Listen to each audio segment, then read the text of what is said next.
I'm going to try to make this video nice and quick and simple, but we're basically going to be going from this to this.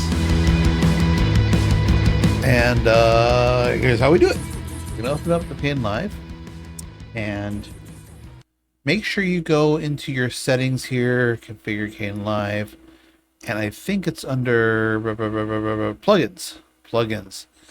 And you want to make sure SAM2 is set up and configured. I think you're just gonna, I think I just hammered the install button a bunch of times, and Bob's your uncle.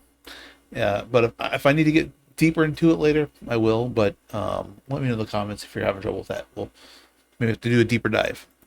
But anyways, we have our editor set up. We're ready to rock. So let me now grab, move this over here real quick. I'm gonna grab some stock video. So I got video stock. I think, is this a good one? I mean, that's a good one. You know, I'm gonna go ahead and use that. Even though that's not what we're doing. Let's give you our background. Is this a good one? Okay, we got this lovely young lady dancing. This is actually a really good one.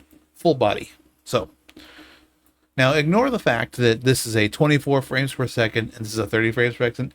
Ideally, you want to make sure the frames per second match, but this is just a test, so we're gonna dive into it.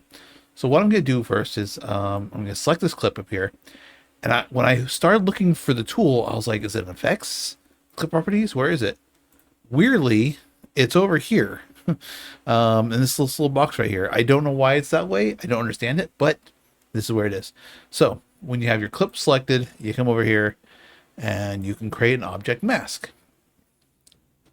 This is where it gets cool. New mask, and then it has layers like so things are. So select the subject. Oops. Oh wait, it's exporting the frames. Gotta wait until it's, there it goes. Now it's exporting the frames. Takes a second. Your CPU and your GPU are gonna be working. So I'm gonna select her. Pretty good. I'm gonna shift click, make a second one. There we go. At this point you can scrub forward if you need to select anything you think it's not going to get, but if it usually gets it by the first frame, you're good. So let's go generate said mask. This part is going to be a bit of a time suck. It's just gonna have to grind through those frames.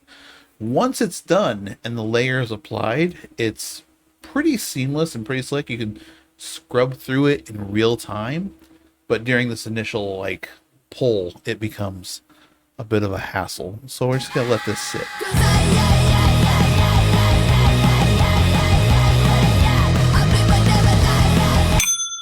So far it's taken about a minute, and this is on a 1080p timeline. The clip is 4K, but the timeline is 1080p, and I think that's what leverages what is what.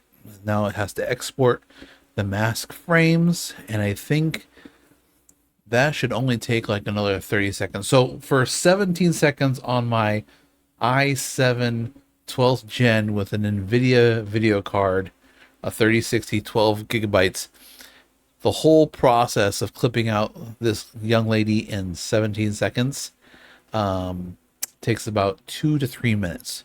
But once it's done, there we go. We have a mask. We simply apply the mask. Cool. Now, if we grab this clip and bring it in, sure enough, there she is. She's clipped out.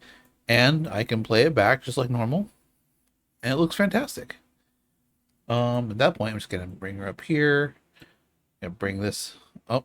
You know, I'm going to grab the clip because I don't want the sound.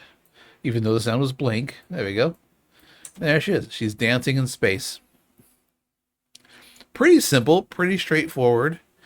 Yeah.